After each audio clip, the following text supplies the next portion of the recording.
너희 통치자들아, 너희가 정말 정의를 말하느냐? 너희가 공정하게 사람을 재판하느냐?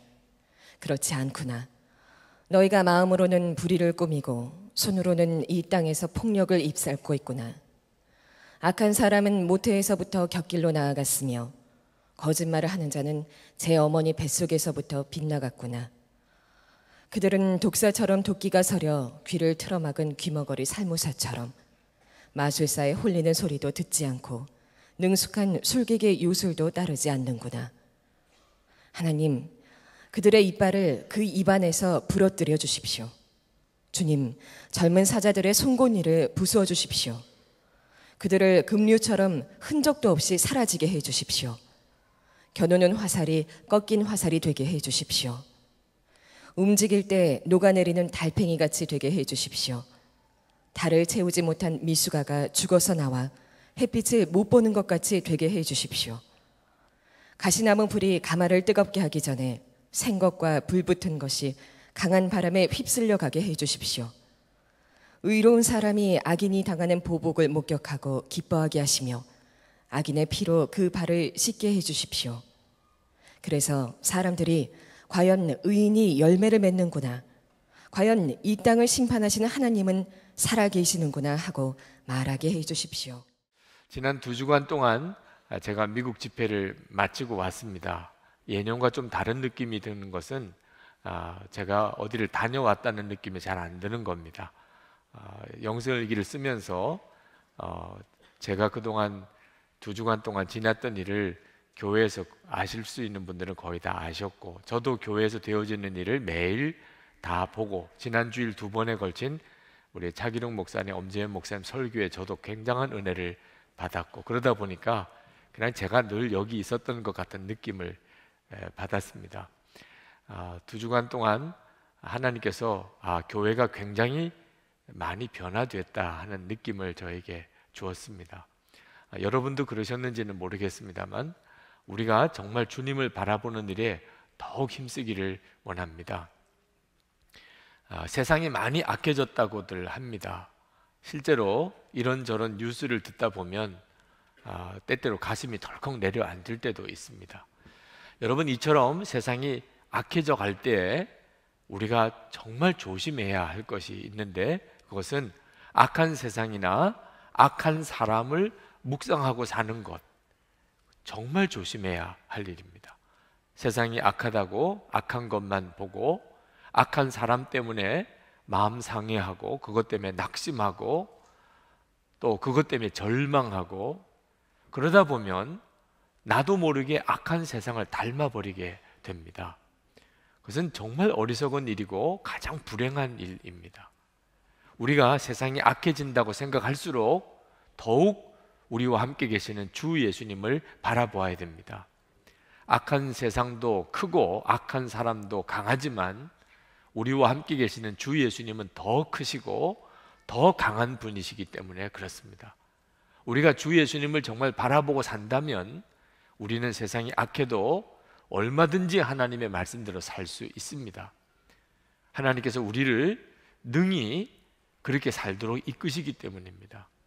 다윗이 살던 시대는 왕도 악하고 당연히 그 집권자들 또는 재판관들 다 악한 그런 시대였습니다.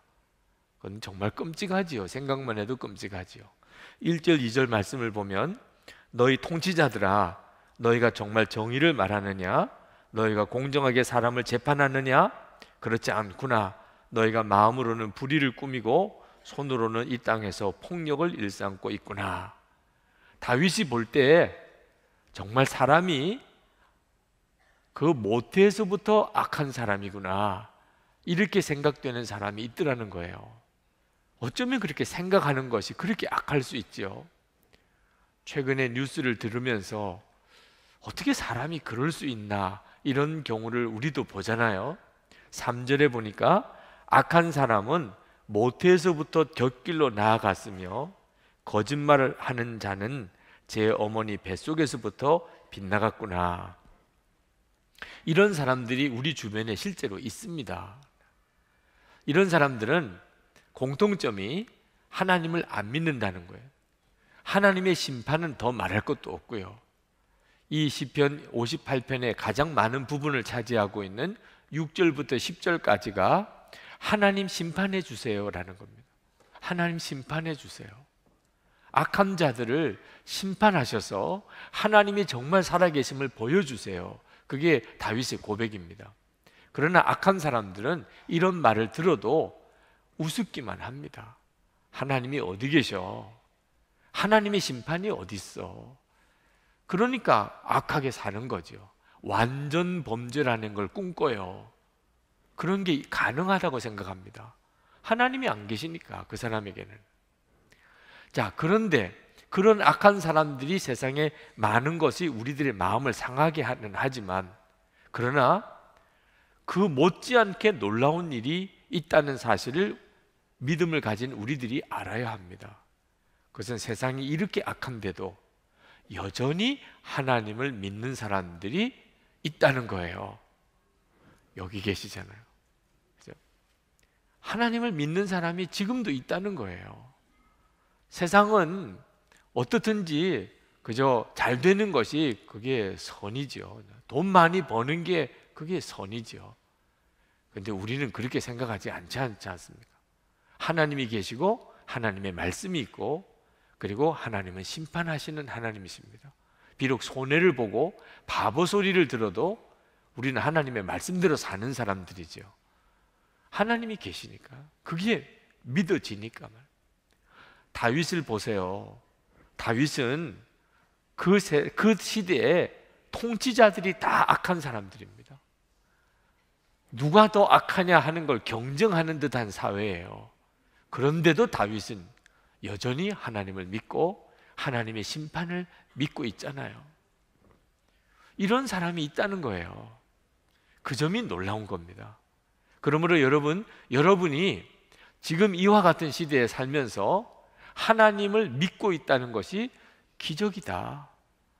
야, 지금 내 안에 너무나 놀라운 일이 벌어지고 있구나 하는 사실에 대해서도 눈을 떠야 합니다.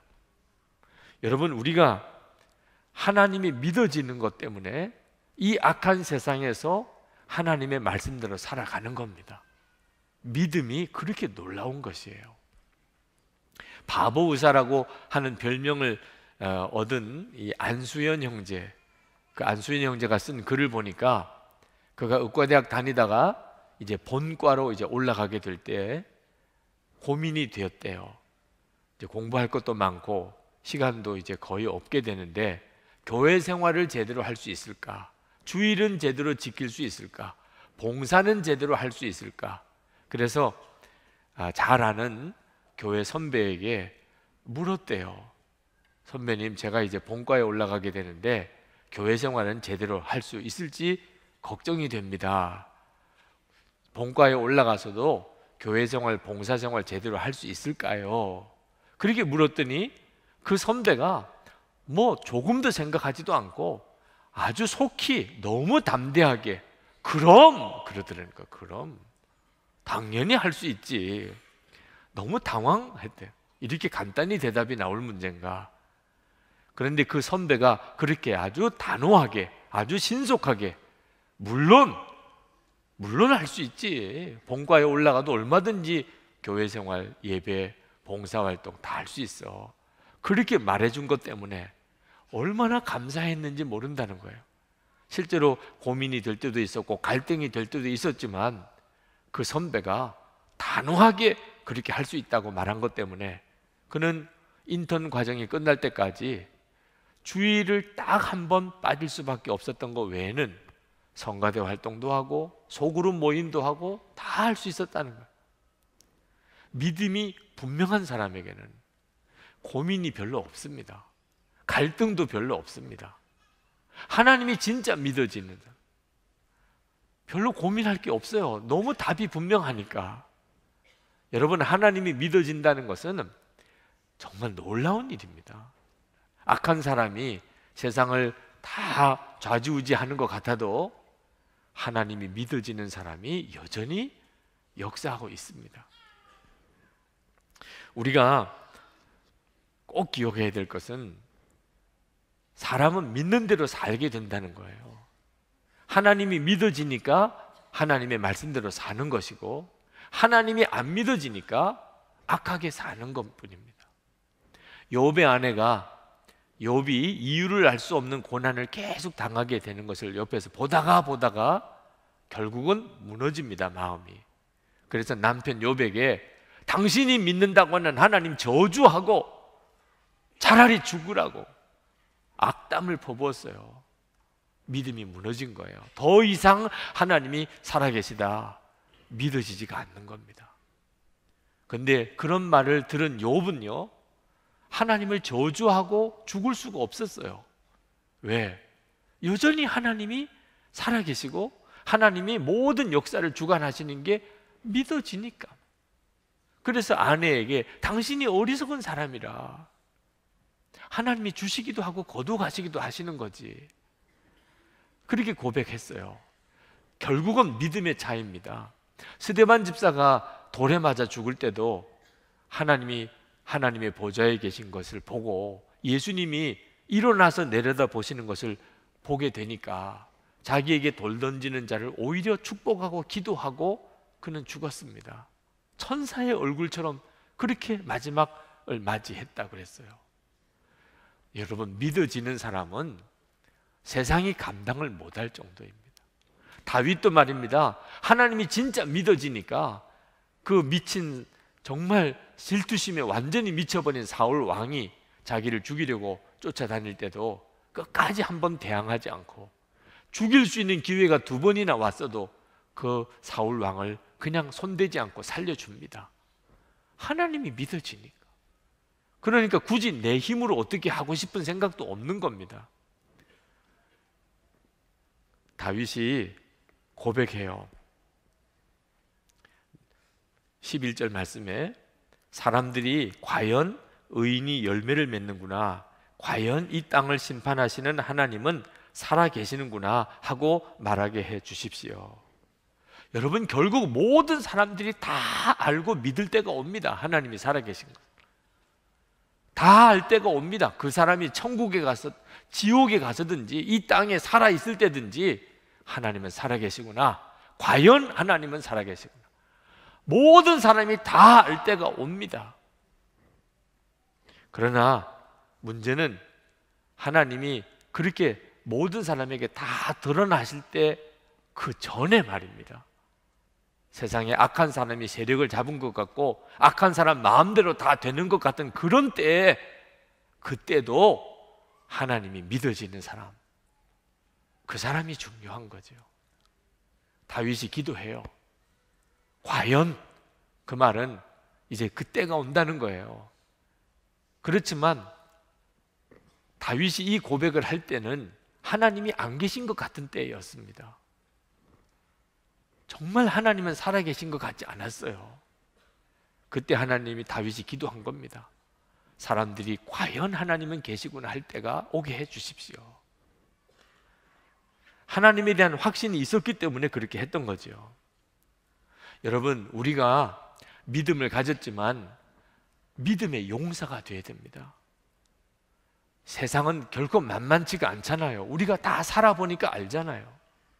악한 사람이 세력을 가지고 악한 자가 자기 마음대로 모든 걸 다 하는 것처럼 보일 때 우리가 진짜 믿음이 없으면 그냥 무너집니다.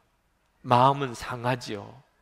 나도 모르게 악해져 버립니다. 여러분은 그렇게 되고 싶습니까? 다윗처럼 세상이 다 악한 것 같을 때에도 그는 끝까지 하나님의 말씀대로 의의 길을 갈 수 있어야 합니다. 하나님, 과연 하나님 살아계시구나 사람들이 말하게 해주옵소서, 그렇게 기도하면서 하나님에 대한 믿음을 끝까지 지킬 수 있어야 합니다. 우리에게 어떤 일이 닥칠지 모릅니다. 순교할 상황이 올 수도 있는 겁니다. 여러분은 그때를 준비하고 계십니까? 토요일, 어제죠. 오늘 주일도 준비해야 되고 미국을 다녀오면서 시차 극복도 해야 되는 그런 저에게 있어서는 참 쉽지 않은 날이지만 제가 이천에 가서 어린이들 앞에서 설교를 하고 왔습니다. 우리 중앙연회에 어린이 성경 고시와 예능 대회가 이천중앙교회에서 열렸어요. 제가 올해 연회 교육분과위원장직을 맡았습니다. 그 행사 때 제가 가서 개회 예배 때 설교를 해야 된다는 거예요. 그래서 미국에서 올 때 일정도 그 일정에 맞추어서 와야 했습니다. 그런데 제가 얼마나 설교를 해야 되냐고 했더니 10분만 하라는 거예요. 이천까지 갔다 오는 데만도 2시간이 넘는데 어린이들 앞에서 10분 설교를 해야 하는 겁니다. 처음에는 마음에 내가 꼭 가야 되나 그런 생각이 들더라고요. 여러분, 제가 갔다 와야 되는 거였나요?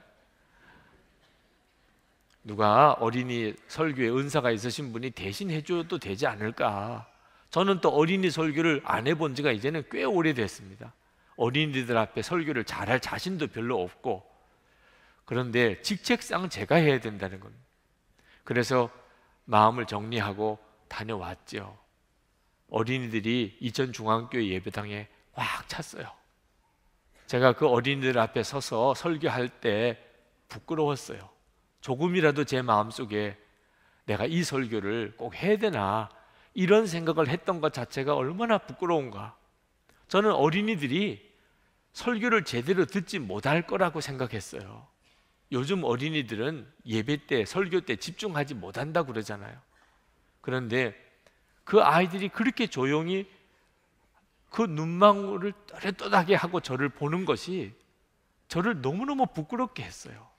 10분 동안 예수님께서 우리 마음에 계시다는 것에 대해서 그 아이들에게 말씀을 전하고, 그렇게 내려오면서 우리 한국 교회에 여전히 소망이 있다.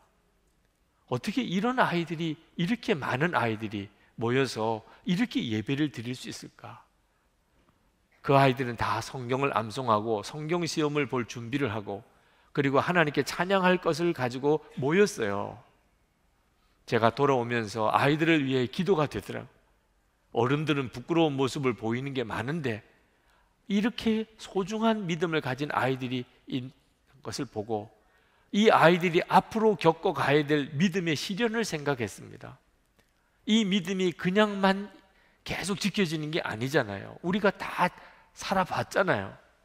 이 아이들은 얼마나 유혹 앞에서 또 시련 앞에서 믿음의 연단을 받을까.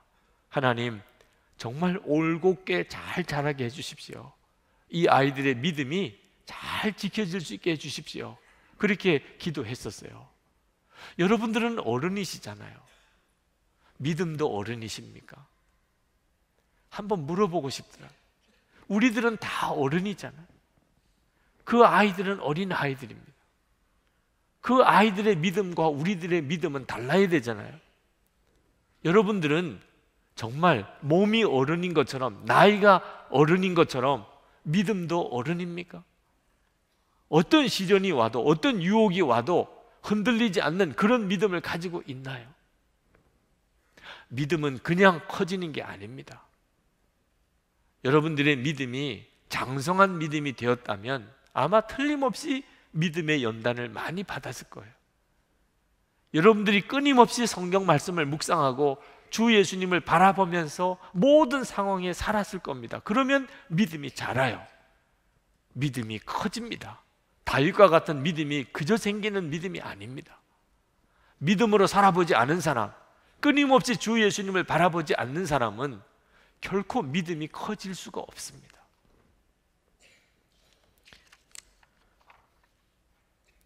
우리가 믿음의 훈련을 받는 중에 가장 어려운 것이 기다리는 겁니다. 믿음이 실제가 될 때까지. 우리가 믿을 때는 눈에 보이는 게 아닙니다. 실제로 이렇게 손에 잡히는 것도 아닙니다. 그래서 믿음은 보이지 않는 것의 증거라, 바라는 것의 실상이라고 그렇게 말한 거죠. 그렇게 믿었어요. 그게 이제 실제가 되어야 되잖아요. 그 사이에 기다림이 있습니다. 믿음의 훈련 중에 제일 어려운 훈련이 기다리는 훈련이에요. 내가 믿은 것이 그대로 이루어지기까지 내가 끝까지 믿음을 지키고 사는 것, 대부분이 여기서 무너집니다. 기다리지 못하는 거예요. 기다리다가 쓰러지는 거예요. 기다리다가 낙심해 버리는 거예요. 안 된다는 거예요. 하나님은 살아계신 걸 모르겠다는 거예요. 아무리 기도해도 응답이 없다는 거지요. 왜 그런가? 여러분, 막연하게 기다리니까 그런 겁니다. 막연하게 기다리는 것은 아무 힘이 없어요. 오히려 기다리는 사람을 지치게 만듭니다. 이번에 미국 워싱턴에 갔다가 2차 대전 중에 독일이 유대인들을 너무너무 무자비하게 학살했지 않았습니까? 그때 그 끔찍했던 일들을 모아서 홀로코스트 기념관을 전 세계 도처에 만들어 놓고 있습니다. 거기를 가보았어요. 얼마나 마음이 힘든지 그 전관을 다 둘러보는 동안에 제 마음의 심령이 상해서 며칠을 그것 때문에 알았습니다. 그렇게 힘들어요. 그 끔찍한 장면들을 보는 게 사람이 이렇게 악해질 수가 있는 겁니까? 같이 기념관을 둘러보던 그런 관람객들 중에는요, 중간에 통곡을 하는 사람, 화장실에 가서 토하는 사람도 있어요.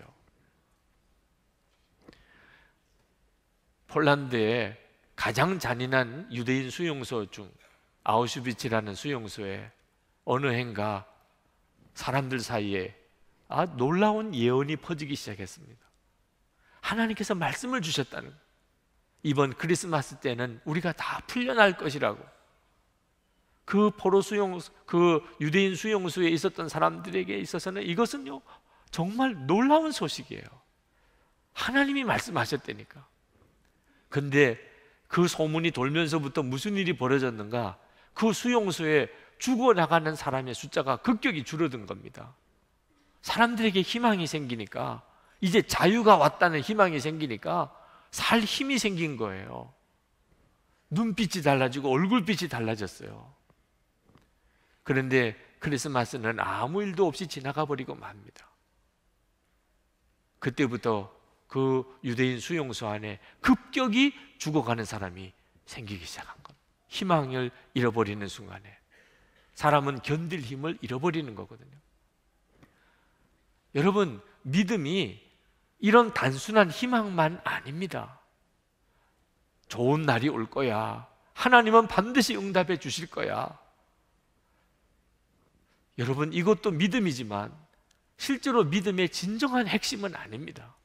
하나님의 약속의 말씀이 이루어질 때가 올 것이고, 우리가 기도한 대로 이루어지는 날이 올 것이고, 의롭게 사는 자가 하나님이 반드시 세워주시고 악한 자가 멸할 때가 반드시 올 것이라고 우리가 믿지만 이게 믿음의 핵심은 아니에요.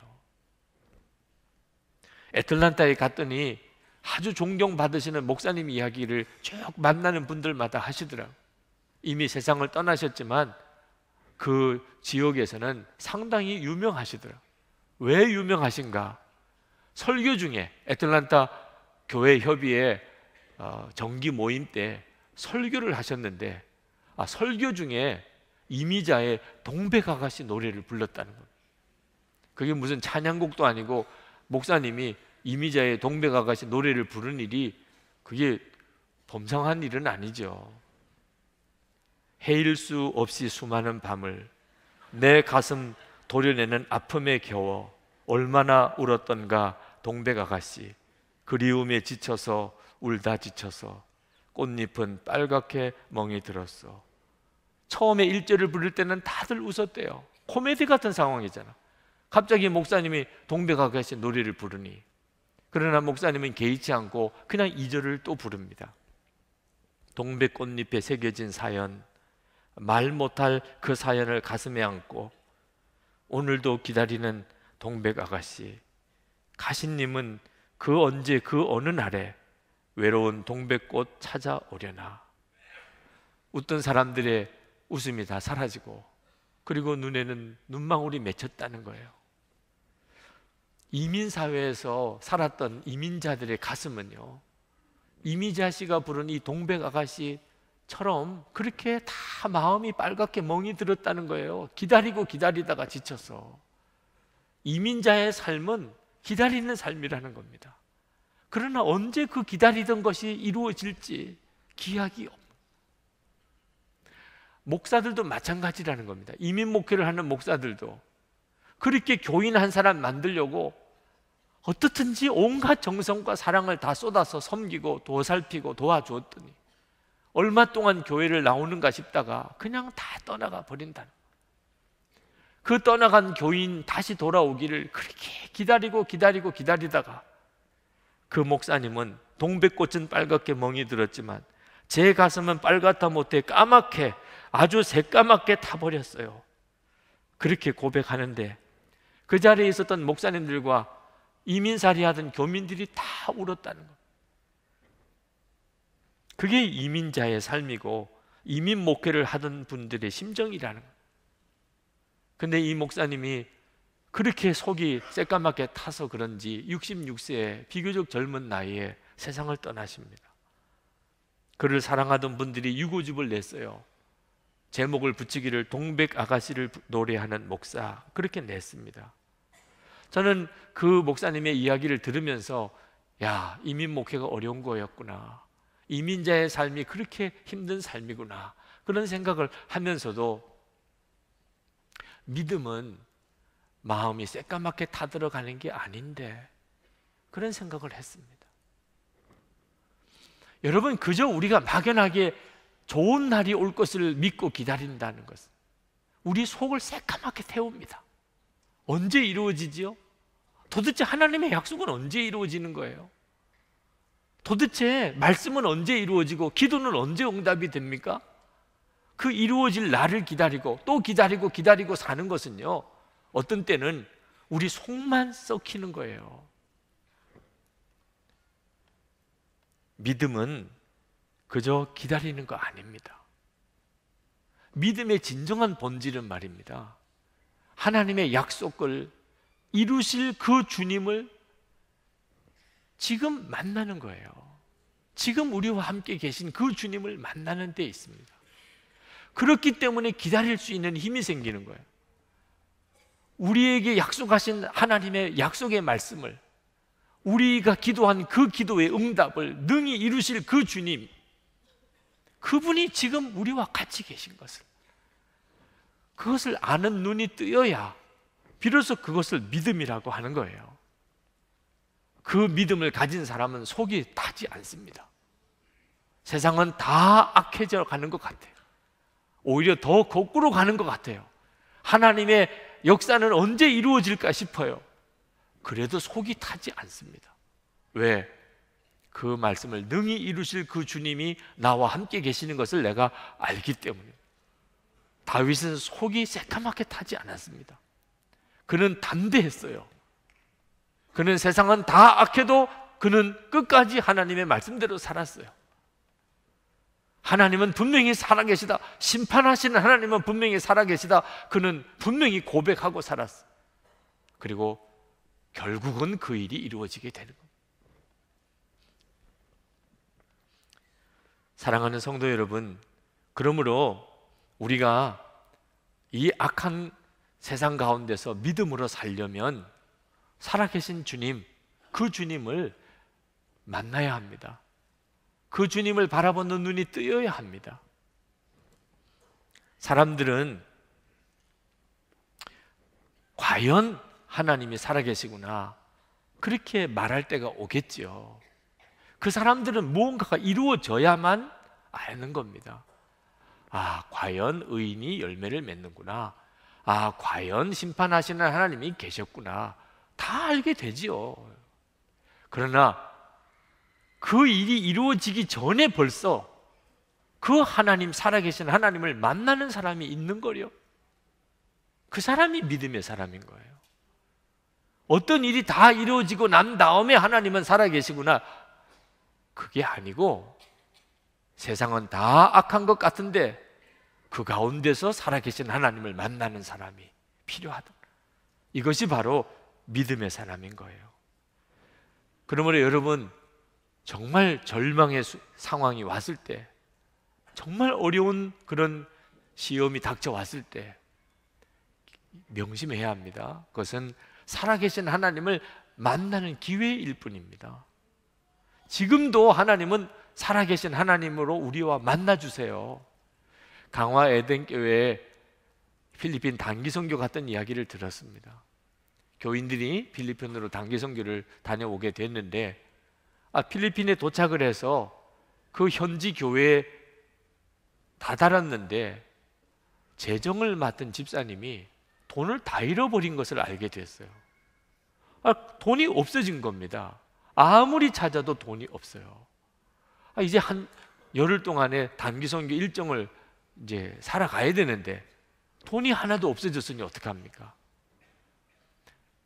참 큰 시험이죠. 뭐 누구 책임을 따지고 그래도 이게 문제가 해결이 됩니까? 목사님께서 교인들을 다 부르고 기도합시다. 정말 이와 같은 때에 우리가 주님을 바라봅시다. 주여, 주여 어떻게 해야 합니까? 우리가 그냥 다 돌아가야 됩니까? 그때 하나님께서 그 교인들에게 마음을 주시기를 가지고 있는 비상금을 다 털어라. 그래서 우리 비상금을 다 털어냅시다. 혹시 가지고 있는 돈이 조금이라도 있으면 다 얼마가 되든지 다 내놓읍시다. 교인들이 다 내놓았대요. 그랬더니 충분하지는 않지만 그래도 돌아갈 필요는 없고 그래서 선교 일정을 절약하고 절약해서 잘 마칠 수가 있었다는 거예요. 참 하나님 감사합니다. 그런 마음으로 일정을 마치고 이제 한국으로 돌아오는데 택시를 탔는데 그 택시가 필리핀의 공항에 도착해서 교회로 올 때 탔던 바로 그 택시더래요. 근데 교인 중에 한 분이 혹시 돈을 택시에 떨어뜨린 건 아닐까? 근데 뭐 이미 열흘 이상 지난 일인데 돈을 떨어뜨린 분들 있을 리가 없지요. 그래도 혹시 몰라. 그래서 택시 의자를 구석구석 다 뒤져봤더니 세상에 그 의자 사이에 돈 봉투가 있는 거예요. 그 회계 집사님이 그 의자를 탔는데 돈 봉투가 떨어졌는데 그만 의자 사이에 이렇게 끼어 들어가는 바람에 내릴 때 누구도 보지를 못하고 그냥 내린 거죠. 그동안에 열흘 동안 운행을 했는데도 아무도 택시를 탄 사람이 많은데도 그걸 못 찾아낸 거죠. 그리고는 단기 선교팀이 돌아오는 날 찾은 거예요. 그 돈 봉투를 들고 공항에서 주님이 재림한 것처럼 기뻐했대요. 그렇게 좋더래요. 돈 봉투 찾은 게. 이런 놀라운 일이 있을 수 있나 싶어요. 그때 이 돈을 어떻게 써야 되나 하는 생각을 같이 모여서 의논하는 중에 우리가 이것은 하나님의 특별한 섭리가 아니겠습니까? 그러니 선교사님이 짓는 학교 건축 헌금에 우리 다 드립시다. 그리고 그걸 다 헌금하고 돌아오면서 간증을 나누는데 교인들이 다 이구동성으로 하는 이야기가 이번에 필리핀 단기 선교를 간다고 하지만 처음 해외여행을 가는, 그러니 이 해외여행을 가는 길에 사고 싶은 것도 또 얼마나 많았겠어요. 뭐 면세점도 가보고 싶고 현지에서 또 물건도 쇼핑도 하고 싶은데 그러니까 다 비상금을 조금씩은 가지고 간 거죠. 근데 비상금을 다 털어내놓고 보니까 쇼핑할 마음이 하나도 없어졌어요. 네. 돈도 없으니 뭘 쇼핑을 하겠어요. 오직 선교에만 집중하고 충실하게 정말 단기 선교 여행을 잘 마치고 돌아오게 하나님이 그렇게 하셨구나. 뭐 딴 생각하지 못하게 주님이 하신 거군요. 그래서 돈 잃어버리고 더 큰 은혜를 받았다는 거예요. 여러분, 우리의 삶이 맨 이렇습니다. 절망적이고 때때로는 너무 난감하고 하나님은 도대체 왜 이렇게 하시나요? 이런 싶은 순간이 왔을 때도 사실은 지금 우리와 함께 계시는 주님을 경험하게 하는 하나님의 계획이 있는 일인 거죠.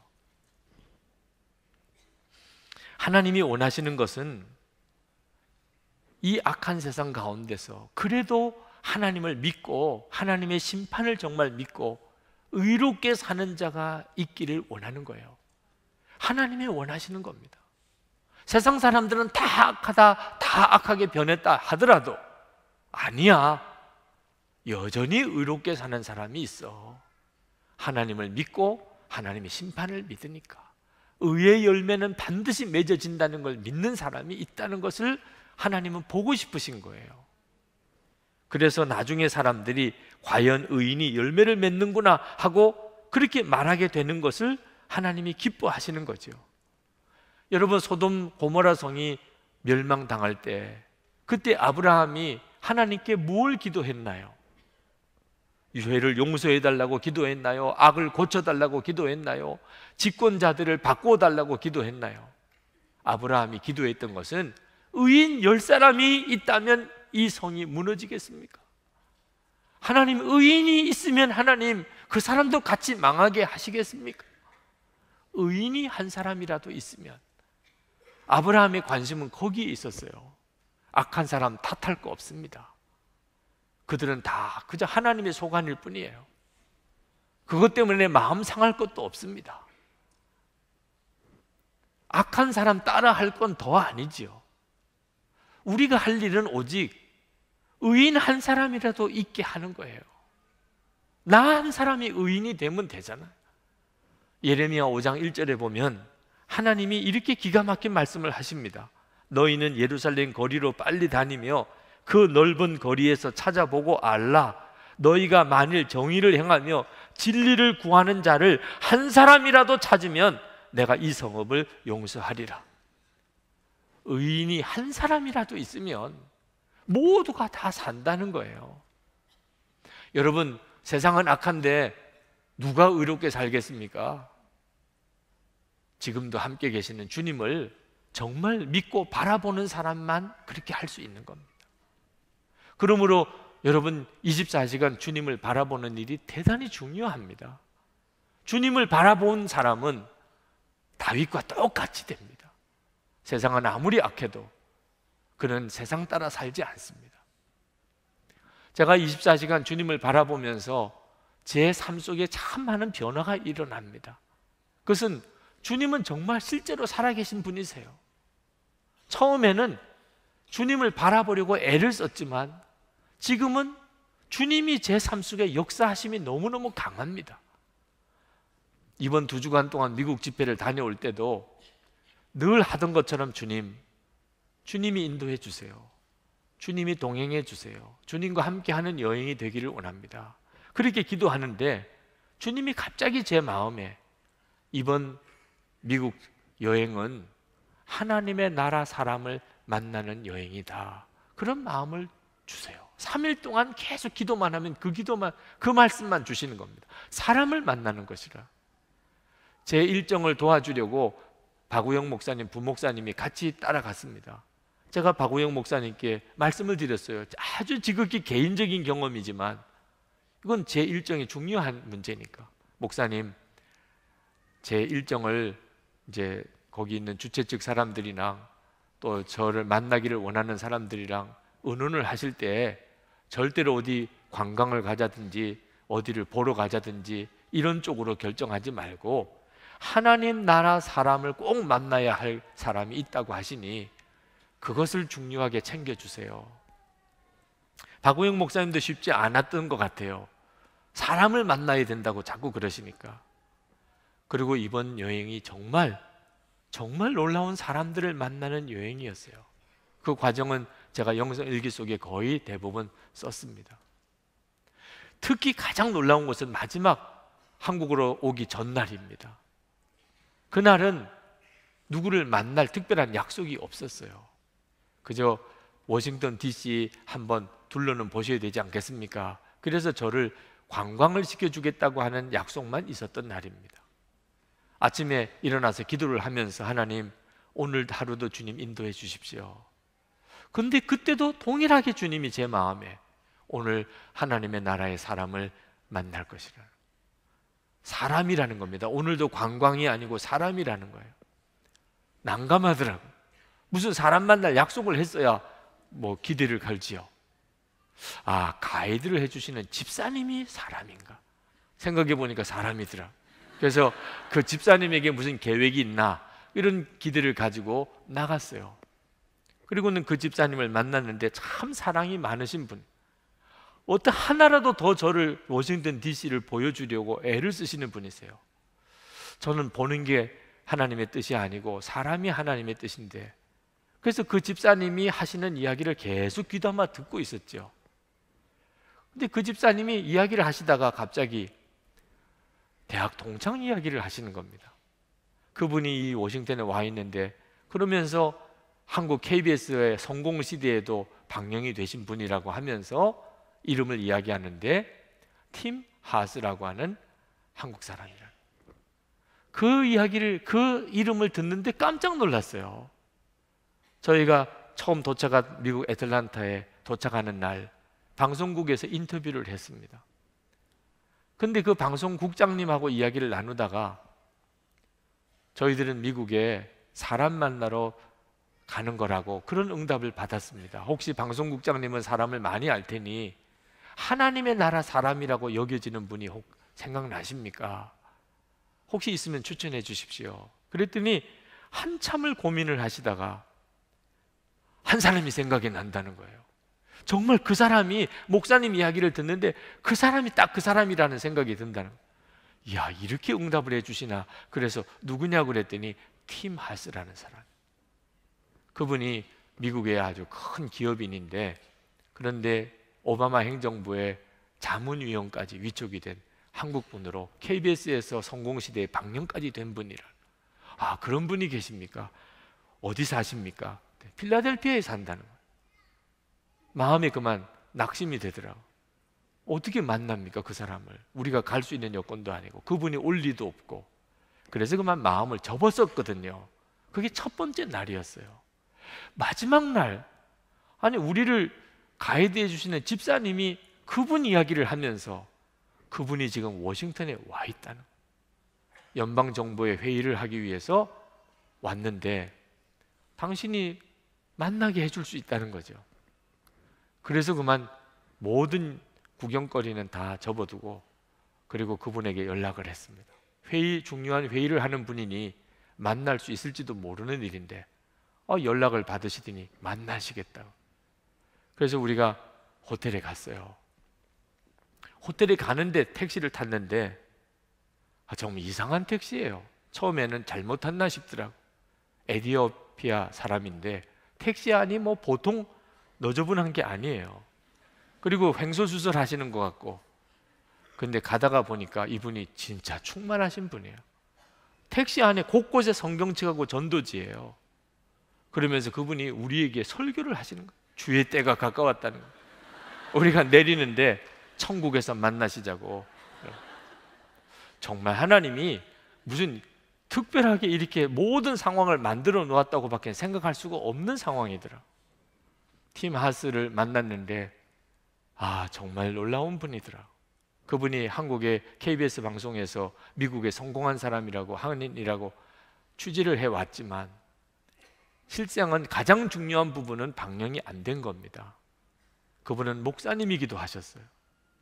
그분은 회사 경영을 성경 말씀에 근거해서 하고 있었어요. 이런 이야기는 KBS에서 방영할 수가 없는 내용이라. 그러나 그거 없이는 그분을 완전히 이해할 수가 없는 놀라운 일이었. 하나님은 그것을 한국에다가 소개하고 싶으셨던 것 같아요. 같이 만나서 이야기하는 동안 1시간 반이 어떻게 갔는지 모르겠더라. 우리 교회 또 여기 뱀 세미나에 오시기로 그렇게 부탁을 드리고 오면서 호텔에서 잠을 못 자겠더라. 하나님의 사람을 만난 감격도 있지만 떠날 때부터 마지막까지 주님은 정말 살아계셔서 내 모든 여정을 지시하시고 인도하시는구나. 그것 자체가 그렇게 놀라운 흥분이 되는 거예요. 잠이 들 수가 없을 정도였어요. 한국을 오면서 마음 아픈 일이 한두 가지가 아니었습니다. 국제 정세도 그렇고 우리나라 일도 그렇고 또 우리 교계 일도 그렇고. 그런데도 제 마음속에 그것 때문에 마음이 상하거나 낙심이 오지 않고 이렇게 마음이 충만한 건 왜 그럴까? 살아계신 주님이 정말 함께 계시다는 그 놀라운 확신 때문에. 주님은 이 세상이 악한 것보다 더 크신 분이세요. 악한 자가 강한 것보다 주님은 더 강하신 분이세요. 그분이 지금도 정말 살아계셔서 함께 계시니 세상이 악하다고 낙심할 이유가 없지요. 마음 무너질 까닭이 없지요. 성도 여러분, 주님은 정말 살아계세요. 세상 사람은 나중에 가서야 과연 하나님이 살아계시구나 하겠지만 우리는 지금 세상이 다 악한 가운데 있는 것 같을 때도 주님은 살아계신 것을 알 수 있습니다. 주님을 바라보는 눈이 다 뜨이시기를 축복합니다. 기도합시다. 이 시간에 우리 간절한 마음으로 여러분의 심령의 눈이 열리기를 기도하십시오. 세상 악한 것에 주목하지 않고 그거 묵상하지 말고 주님을 묵상하세요. 주님을 24시간 바라보세요. 그러면 말할 수 없는 악한 세상 가운데서도 여러분의 심령은 살아납니다. 하나님 언제까지라도 여러분 기다릴 수 있습니다. 주님의 역사가 나타날 때까지 여러분은 충만할 수 있습니다. 기쁨과 감사로 살 수 있습니다. 주님의 역사하심을 우리 다 같이 기도하겠습니다.